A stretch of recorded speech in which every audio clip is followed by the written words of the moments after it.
Uganda can be the food basket of Africa. Yeah. It's not about money. We all think in Europe, everyone is talking about money, but those farmers, it's about real basic things, enjoying life, take care of your children, take care of your family, and that's it. But a lot of them can't make it because they are forgotten by the system. And the reason they don't, because Europeans don't like to be pushed. Who does? Correct. Ugandans don't want to be pushed as well. The best part of jackfruit is that when you dry it, you take out all the water and replace it with taste. We have transported to Europe. It will be in a bath of water with taste. Beef taste, chicken taste, even tuna taste, whatever you want. And the jackfruit will fill themselves back again with the taste. No one tasted it. No one. No one tasted the jackfruit, but it's sold. But when you are here, to become efficient in traffic, there must be rules. Yeah. And when you look, no one is taking care about any rule. And that's the main problem. So this is the moment for Africa to step up, because the gap is closed. But if you don't step up right now, the gap will be back again. The problem of politicians, and not only in Uganda but all over the world, the only thing they do is talk about it. And they keep on talking till the momentum has already passed a long time. The knowledge, I think AI will help the African countries very much. And when you have the knowledge, the money will follow. So I think that in the future, Uganda and all the other countries here will have a much brighter future than we in Europe. Welcome yet again to another episode of the podcast on Uganda. Dear Patriot, I am so excited, and you love agriculture, you love AI, and today's guest is at the intersection of both. He's driving sustainable food solutions with AI, and that's exactly what we need today. Please welcome with me Mr. Dekker, Bauke, who is also a founder here of Jack Secrets, which I'm very privileged to work with even at the moment, but also an investor in different ventures. Please welcome to the podcast on Uganda. Thank you for inviting me. Go straight into it. Thank you for having me. It's a pleasure to be here. So to tell the people what we are doing, and hopefully someone will pick something up. Our patriots are always taking down notes and sending us messages. Oh my God, we love this guest. Hopefully they will love me. All the insights. I'm sure it's going to be a conversation. And really, because Uganda is very prime. I mean, people in the guests have come and told us Uganda can be the food basket of Africa. We have all the perfect conditions to nurture. But what are you guys talking about driving sustainable food solutions? For example, why Uganda? Because the reasons you just mentioned, I really believe that Uganda has it all. What we try to do when you look at the farmers is not to activate them more, but give them the tools to be more efficient. They don't have to work harder because they already do. And when I drive into the fields of Jack Secret, the farmers are already satisfied, because I think we in Europe make the mistake that we have to help them, but they don't have a problem. On the long term, I think we have the problem, because when you talk about food security and food safety, food security is because of us. Ugandans have nothing to do with it, because there's food all over. But we need to help them to create more than enough food to save others. And that's why Uganda is the best place, because it has a lot of water, it has a very good climate, the soils are even better than in the Netherlands. And what we have done in the history is bringing some efficiency to our own production ways. I think, at least I hope, that I am able to help the farmers to become more productive without working harder. I've had the opportunity to go down to the jackfruit farmers in Kayunga, and it was just amazing to see. I'm sure most of the patriots also think, jackfruits. Every patriot has probably grown up with a jackfruit at an uncle's or at home, and these trees just create a lot of fruits that you can't even consume yourself. So I'm glad you saved yourself. It's one of the most productive crops there is. When you put an hectare or an acre full of jackfruit, it's amazing, it outperforms everything. And that's the reason we are fond of it, because it will help in the future, it will help solving that food security problem. Because a lot of farmers already do have jackfruits on their farms, but then they realize, oh, I could make money off of this fruit of mine. And like I mentioned, I went down to Kayunga with the team and we're able to witness the stories about jackfruit farming with your organization, Jack Secrets, which you'll tell us about later. But it's just amazing to see that also the farmers, like you said earlier, they're just not benefiting from the finances, but they're also taking their kids to school, they're living a much better life. They're not going hungry, no. But they're also able to serve others. When I I visit the farmers, sometimes not too many, but when I do, what you see is they are very pleased, they are joyful about what they are doing, and they're proud. Yeah, and I think that's one of the things we have to work on, because you can't be proud if you aren't able to send your children to school. And there are the small things which, for me and for the Europeans, it's normal. But those small things will increase their joy in life even more. Yeah. It's not about money. We all think in Europe, everyone is talking about money. But those farmers, it's not about money. It's about real basic things, enjoying life, take care of your children, take care of your family, and that's it. But a lot of them can't make it because they are forgotten by the system. When you look at the rural areas, the disconnection between the farming and the market is a mega informal economics going on. Yeah. What we try to do is connect them with the market, and incomes will be increased and children will go to school. Yeah. So the whole community will profit from it, and that's the main goal.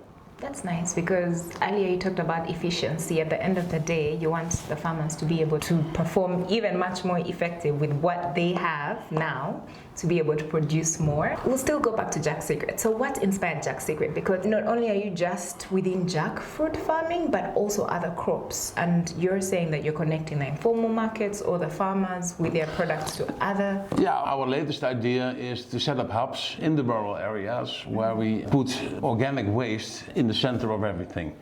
We have a company where from organic waste we make biofertilizers.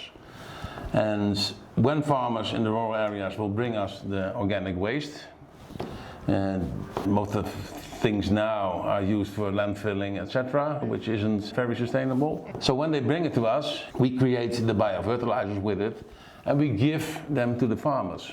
And by giving them to the farmers, you get trust, because everyone has been in the rural areas, but everyone came to pick something.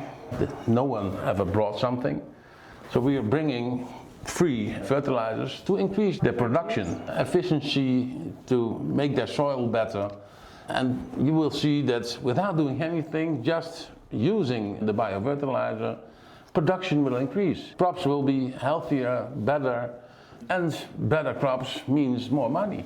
And just to get it right, are you only bringing for the fertilizers, or you're using the raw materials, for example, jackfruits that are wasted in their farms to produce this fertilizer? Correct. And then still everything they have from organic waste, they can put in. Okay. We make them the biofertilizer. Yeah. So we are solving two problems. Yeah. Is the waste, because when the population is growing like right now, well, I think waste will be the next problem, because it's amazing what people produce. Yes. And everything from politicians, they always think in centralized solutions. But I really believe that decentralized solutions, so put everything close to the farmer, it will create jobs, it will create opportunities. It saves a lot of money, because logistics in Uganda, we all have been outside in the car. Yeah. It's terrible. So why make all those moves when you have all the possibilities nearby? Yes.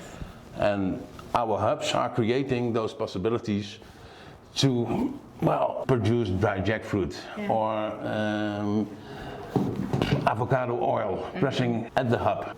So the soil tells us where is the need, and then we find some solution to create added value in the rural areas. Yeah. No, I see that with other countries, and we had a guest on the podcast not so long ago He does management waste, reuse, recycling, all of the three, I think. He was still saying that the city authority did have a big problem, and we recently had landslides and all these problems that come from the waste. So I think this would be a good idea to reduce on the load of that kind of problem. And I don't know if this has been inspired with what's happening globally. Yeah, of course, that's the whole reason I started the journey, because when 4 years ago the idea of jackfruit came up, in Europe we were forced into a vegan diet, and they pushed it for 10 years and with some good results, but it doesn't make the big change. What they have done is there were approximately 5% of the population was vegan. It became at the highest 9%. But still you have 91% who doesn't. Yeah. And the reason they don't, because Europeans don't like to be pushed. Who does? Correct. Ugandans don't want to be pushed as well. And that's one of the problems we Europeans have coming over here. And what you need is a good product. So when you are able to, let's say, decrease 40 to 50% of the meat, you decrease the outcome as well, the greenhouse gases. So it's much more sustainable, but what's even more important, it's healthier because it's less fat. We add fibers to it. The trend was protein, but the protein is almost killing us because everything in Europe has protein. But the new trend is fiber, and that's what we do with the jackfruit. We reduce the meat percentage, add the fibers, less fat, so it's a better product. And the best thing of jackfruit is it has the structure of meat. Someone told me, Aki, you know what? You know your meat, right? So someone is telling you they're mixing meat and veggie. Don't listen to these people. Does it taste the same? It must, otherwise you won't sell a thing. So it has to be almost the same. And that's the reason we used jackfruit. The problem was all the other things, when you look at the meat replacements, it's all highly processed. And highly processing means E numbers, etc. It can't be healthy. The best part of jackfruit is that when you dry it, you take out all the water and replace it with taste. When we have transported to Europe, it will be in a bath of water with taste. Yeah. Beef taste, chicken taste, even tuna taste, whatever you want. And the jackfruit will fill themselves back again with the taste. And the taste will be almost the same than the real meat. And then we mix it up. So the difference is not very, very big. And it has the meaty structure of jackfruit. Yeah. You won't feel it. When you have our burger, it must be the best and healthy. You've done this for how long? Well, we have started, first of all, when I came here, we started building a factory in Uganda. And then we were there for almost a year trying to get the right recipe that way. Because when we came here, naive as always, we thought that solar drying was the solution. It doesn't work at all. It comes from the gentleman driving sustainable. Yeah, but you have a sustainable product, want to be as sustainable as you can be. But it didn't work. That took the first year. Now we had one supplier who makes the burgers, but it wasn't good enough. No? No, it was about the 7. And to create a market, because we don't talk about the fact that the jackfruit inside, we talk about the fact that it's healthier, but people will be skeptical. And so when you are having those products, it has to be good, it has to be well priced, and people will buy it. Are people forthcoming? You've told us at the start you're still experimenting, trying to see if this will reach the limit. Now we are moving to another producer, and finally, because it's about time, that we start making some turkey. But I mean the taste. Yeah, we were at some fairs. In Amsterdam we have a big fair, it's a horric fair, and there we stood with some of our product. No one tasted it, no one. No one tasted the jackfruit, but it's sold. Yeah, everyone said, oh, it's a good product. And then we start talking about that it has jackfruit inside, and then people said, I think I tasted something. Yeah, because it's in their minds. Yeah. After you've told them. After you told them. They didn't tell. No, correct. Okay. So at least that means that the products are good, but you have to open up a new market. So the product must be a 9, and it wasn't a 9. Oh my God, too much conversation. So the Patriot must be still wondering, what does this have to do with achieving a middle class economy? Bauke has been in and out of Uganda. I don't know if you're still doing other trips around the continent. Or your focus is on Uganda at the moment? We're focusing on Uganda, Rwanda, Kenya, and Tanzania. Those are the markets. Still East Africa, and you're probably picking up on insights that other people don't know of. You can imagine some of you already have these jackfruits in your compounds. The fruits fall on the ground, you let them go to waste, and then somebody's coming here, taking away your jackfruit, giving you some money for it, of course, because we've said the farmers are very happy, they get their monthly salaries, and now they're planting even more jackfruit trees just so they can benefit in the future. And then he's seeing the opportunity. So fill us in on that secret. What are the opportunities you're seeing that other people are not seeing? Yes, you're already solutioning around the waste, but what other opportunities are there? Because you know what they say about having too much resources, then you take it for granted, or you have a resource curse. So what is it that we have in plenty here that you think, oh my God, that's a no-brainer for a patriot to take on? Well, first of all, you have the human capital. I think that's one of the biggest things you have, and that's the biggest problem in Europe. So when you are able to train the workforce, then you have a whole new economy. Yeah. And that's what we are doing with our AI. Yeah, we train young students and we pay them for learning AI. We make them specialists. And of course we try to scale up, but we also have products to deliver. But those things come up with great ideas to train the workforce, because they will be loved everywhere. Yeah. And we're always talking about exporting products, but why don't we start exporting our skill, our workforce? Because that's where the money is. When you look at Europe, for a plumber, we pay $100 an hour, because there's no one who will do it. It's insane. People have studied to become a surgeon, and the plumber who did also do his skills, of course, but is making the same money now. And that's strange. And of course, when you look in Europe, everyone wants to become an influencer, but a plumber, no one wants. And eventually it will come here as well. But then you have to train them and you have to guide them with good equipment so they can become efficient. The best at their skill. And of course, then you need good logistics, because when you are a plumber in Kampala, then 70% of your time you're in jam. Yes. So maybe a train station in the city center would be a great solution. Or just efficient transport systems. I think that train is so far away. Yeah, but you have to start sometime. Yeah, I'm discussing with people. When you look at the PDM program, a lot of money is involved, but it misses their goal. The idea is brilliant, I think, but it misses their goal. What we are trying to do is, with those hubs, we're trying to take over that role, to bring the rural farmer into the market. So what I'd love to do is make a deal with governments that, hey, keep the parish money and use it for building a train or whatever. Because a population has to be managed. You look at the Netherlands, we are brilliant in managing water, but I think your problem managing is traffic. And we can laugh about it now, but yes. But even AI can be helping create solutions, so the floating of everything will be much more efficient. But when you are here, to become efficient in traffic, there must be rules. Yeah. And when you look, no one is taking care about any rule. Borders are going on everywhere, going from left to right, and that's the main problem. Start with structure. Yeah. Can't solve everything. But what other problems are within the structure that you'd like to talk about that can enable other developers, other patriots or investors like yourself that are solutioning around sustainable food solutions but are really stuck somewhere? So if you did have a magic wand, what would you?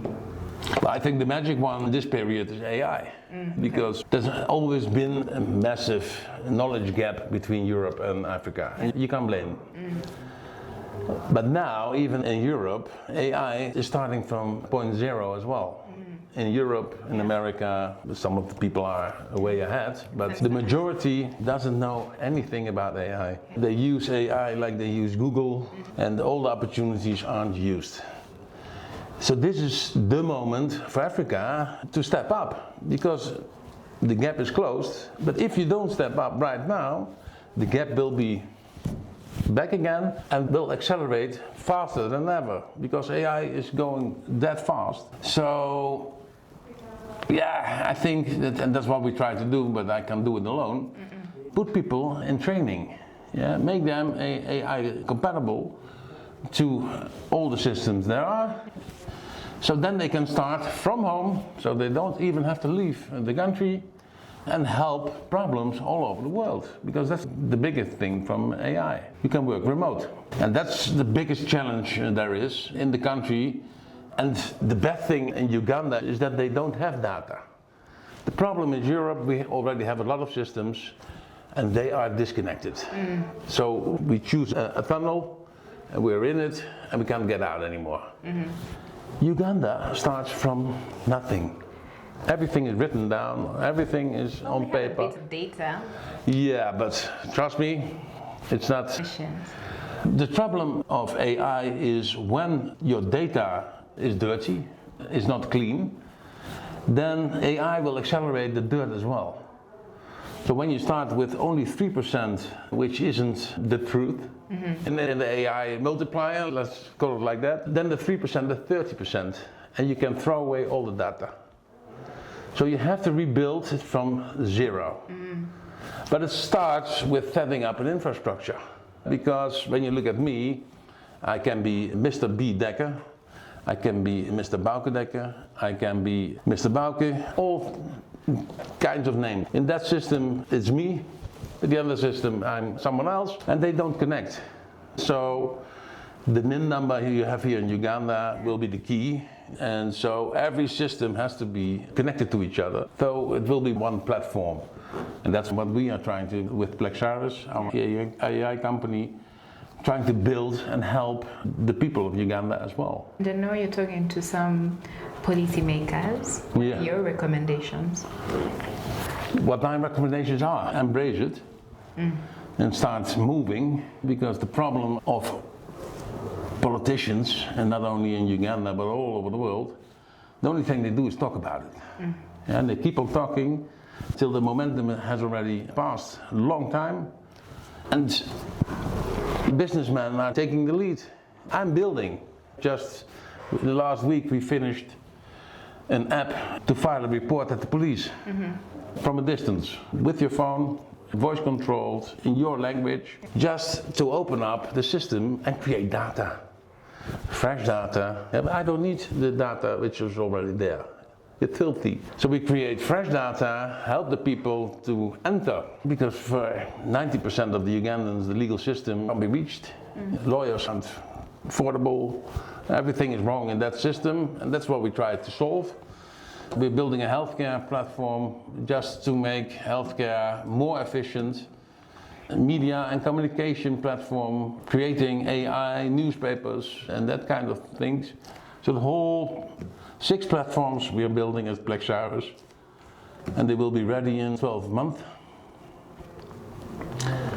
And then it's up to government to say, hey, but can't we partner up? Because I strongly believe that data has to be owned by the government, not by me, not by any other company. The conversation around sovereignty. They have to step up, because I've talked to a lot of them, and well, you have to wake them up sometimes, because they fell asleep and they think about all the things that can go wrong, and of course, a lot can go wrong, but not acting is the biggest mistake you can make.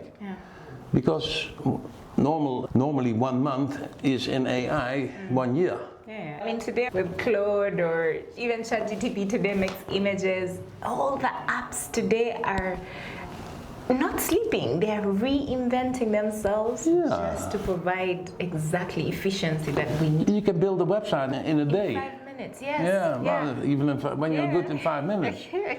But so you have to think like AI. And the problem is a politician can only think in one way, and they aren't able to adapt different ways of thinking. But when you enter the world of AI with the old mindset, it will fail completely. And that's for the youth the same. Start reading about it. Google is full of it, and try to think, follow your passion, because when you want to become an entrepreneur, it's all about passion, because it takes a lot of time. So you have to be fun doing it. But start reading. Yeah. What can it mean for me? What can I do with that? And start looking for initiatives. Yeah. Because I know that the MasterCard Corporation is helping a lot, and there are much more NGOs and corporations helping people. But you have to know what you want to be and how you can use it. Yeah, it's a lot, especially for the young people. I mean, I keep telling myself, I need to try, because there are so many apps today that are promising heaven and earth, but you also need to try and see which one. My husband keeps saying, all these apps cost money, I'm like, yes, but you need to try it and see if it works. Yeah, but that's true. Yeah, but I think that we have to stop thinking in apps. I think we have to start thinking in platforms where all kind of apps are combined. Yeah. Because an app doesn't make a difference. Yeah. How it's used will make a difference. A product which is created with those apps is making the difference and bringing the efficiency. Yeah. So of course you have to know. What I mean, for example, there's ChatGTP, there's Claude, there's Google one for all notebook and so there are millions more. There are millions more, right? But how do you know then what works for you, right? Even just in Claude alone, there's code, there's just a normal Claude, and then. Hey, but the best of AI is you can't ask AI. Yeah. Yeah, but don't follow just one. Yeah, don't follow Claude. Yeah. Yeah, but sometimes reflect in JetGPT or all the others, because otherwise you get into a tunnel, and eventually the data you will get is filthy as well. But it's a way of working. I'm working all day with it, all kind of ideas and things. But the bad thing is, normally when you make a choice, you are 6 months away before even you think, oh my God, it doesn't work. Yeah. Now, in 5 minutes, I can tell you if it works or nothing. Yeah. Yeah, and that's the best part, even for the younger generation, to start new businesses, because eventually that will be the engine of every economics. Yeah. Yeah, not farming, but because what I really hope for Uganda is that farming becomes less, because they grow in the SME business. When you look at the Netherlands, you can compare it about 70, 80 years ago. We were a farming company. We still are a farming country, but we developed everything as well. To go on. The problem now is that we don't keep innovating as a country because of our political system. So that's always when I saw here, driving here, the slogan of your president. Protecting the gains. Now that's what we do in the Netherlands. Yeah. Protecting our gains, nothing more, nothing less. Yeah, I think that Uganda is doing much more than that. Reinventing themselves and innovating, all the chances are there. When you look at Uganda, but East Africa itself, to become a great economics, 4 things are very important: raw materials, workforce, knowledge, and money. Well, the first 2 in Europe, we don't have them anymore. The knowledge, I think AI will help the African countries very much. And when you have the knowledge, the money will follow. So I think that in the future, Uganda and all the other countries here will have a much brighter future than we in Europe. And that's why I think there's a lot of investments coming in. You're big on climate action or leveraging carbon markets, which would be a pity if we don't talk about it in this conversation briefly. But I think there's quite a lot of opportunity and would be doomed if we don't leverage it. Yeah. Especially as the young people. But I think that it's, the most important is to think about problems, future problems. Yeah. That housing will be a problem, food security will be a problem. There are 5, 6, 7 big problems, big issues. When you start something which help solving those problems, you can't fail. Yeah. Combine it with AI and you will fly as an entrepreneur. Okay, so now we're going to have our rapid fire questions. We ask you 2 questions, right? Okay. What are we doing that we need to continue in Uganda because we're doing it well? It's going to take us into the middle class economy. And what are we doing today that we need to stop today because it's not going to take us anywhere? So, Okay, that's let's start. difficult questions. 3 answers. What are we doing today that we need to continue because it will... Focusing on agriculture, because that's the whole world has a problem with food.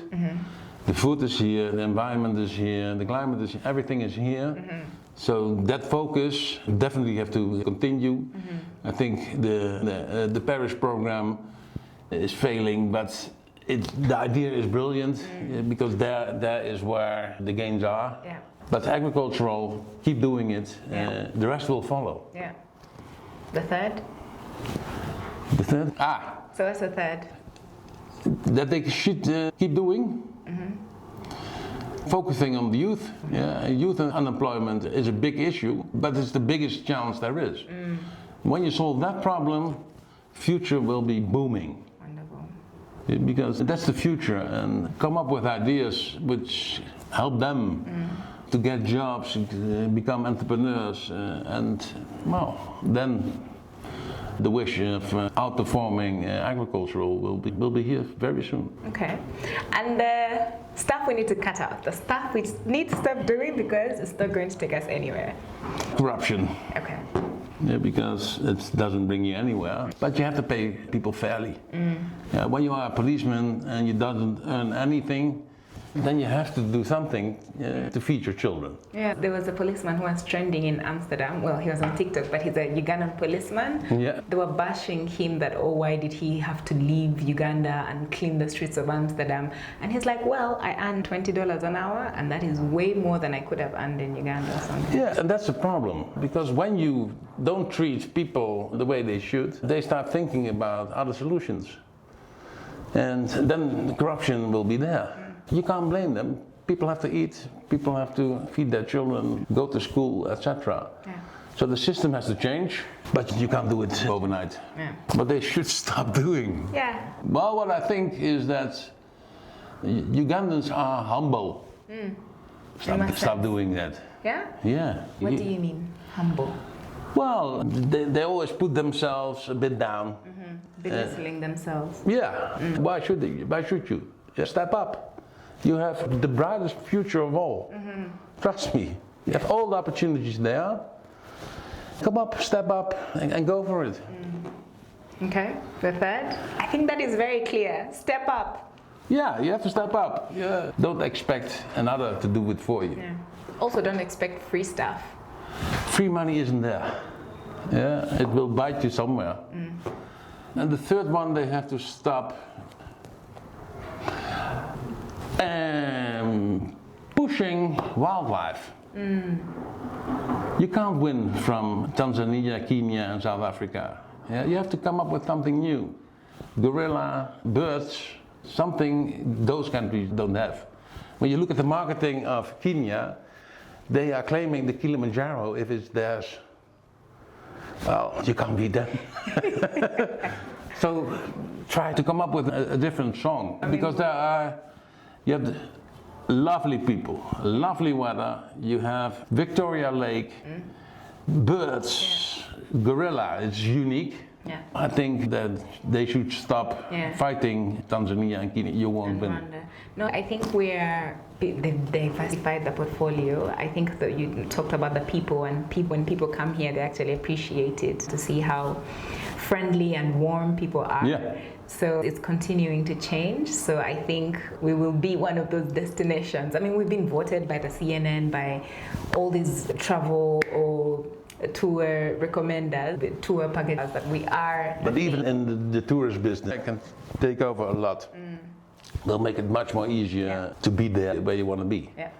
And so all those things are AI related, so I think that must be the main focus. Okay, thank you so much for making time. We recorded on a different day, but he made time, and the producers were here to make time for it, so I'm very glad we had this conversation. It was a long time coming, and I hope, dear Patriot, you take one thing out of it. If it's one thing you could take out, you make a choice. AI, are you going into agriculture? But know your self-worth and actually go fight for what you deserve.